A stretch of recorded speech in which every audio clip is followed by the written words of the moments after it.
अस्सलामुअलैकुम, welcome to news and information channel.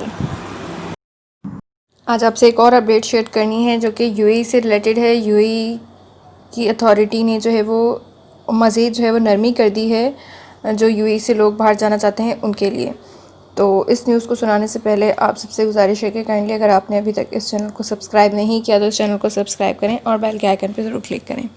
तो news की डिटेल की तरफ हम चलते हैं। यूएई की जो अथॉरिटीज़ हैं उन्होंने मज़ीद जो है वो कुछ रूल्स और गाइडलाइंस को मज़ीद नरम कर दिया है, और ताकि लोग जो हैं वो जो अपने कंट्री वापस आना चाहते हैं किसी भी जनरल रीज़न के लिए तो वो इजीली जा सकते हैं। पहले जो था वो उनको आईसीए से जो है वो रजिस्ट्रेशन करवा के अप्रूवल लेनी होती थी, और कोरोना वायरस का टेस्ट जो है वो नेगेटिव बाहर जाने के लिए आपके लिए लाजमी करार दिया गया था। तो अब जो है वो आईसीए से आपको रजिस्ट्रेशन की ज़रूरत नहीं है।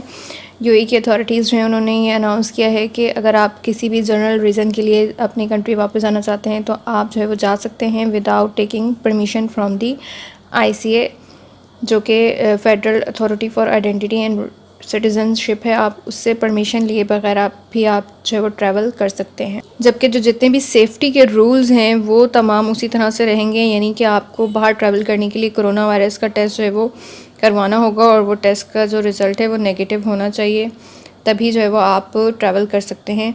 अगर आप ईद उल अज़हा पे जो है वो अपनी कंट्री वापस आना चाहते हैं तो आप जा सकते हैं, आपको परमिशन लेने की ज़रूरत नहीं है। जबकि उन्होंने मज़ीद ये बताया कि इस दफ़ा जो है बहुत ही लो डिमांड है आउटबाउंड ट्रैवलिंग के लिए, और ये जो था वो कहना था वो मोहम्मद जाफ़र हैं जो कि बिज़नेस डेवलपमेंट मैनेजर हैं अल अव्वल टूरिज़म के। उनका ये कहना है कि इस साल जो है वो आउटबाउंड ट्रैवलिंग जो है वो बिल्कुल ही उसकी कोई डिमांड नहीं है, यानी कि लोग जो हैं वो यूएई के जो रेजिडेंट हैं या सिटीज़न हैं वो कहीं भी बाहर ट्रैवल नहीं कर रहे हैं, क्योंकि जो एयर फेयर हैं वो बहुत ज़्यादा हैं, उसकी वजह से भी नहीं कर रहे। और दूसरा जो कि रिस्ट्रिक्शंस और गाइडलाइंस हैं वो इतनी ज़्यादा हैं कि उनको भी वो फॉलो नहीं करना चाह रहे।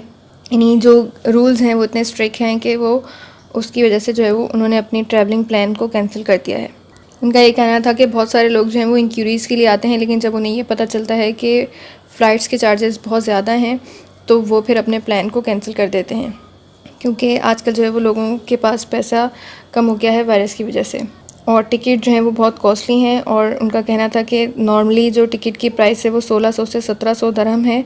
अगर आप यूएई से ट्रैवल कर रहे हैं मुंबई, लखनऊ, मैंगलोर या बंगलोर की तरफ अगर आप ट्रैवल कर रहे हैं, या अगर आप कराची भी ट्रैवल कर रहे हैं, तो जो नॉर्मल टिकट की जो प्राइस है यानी कम से कम वो 1600 और 1700 दरहम है, और 1500 से स्टार्ट हो रही हैं ये चार्जेस। और साथ ही उनका ये कहना था कि जो एयर इंडिया है उसने अपनी टिकट्स हैं वो 600 से 700 में सेल की हैं, लेकिन उनकी जितनी भी फ़्लाइट्स हैं वो बुक हो चुकी हैं। उन्होंने जैसे ही अपनी बुकिंग स्टार्ट की तो 10 मिनट के अंदर उनकी जितनी भी फ़्लाइट्स थी उसकी बुकिंग जो है वो कंप्लीट हो गई, यानी सारी बुक हो गई फ़्लाइट्स।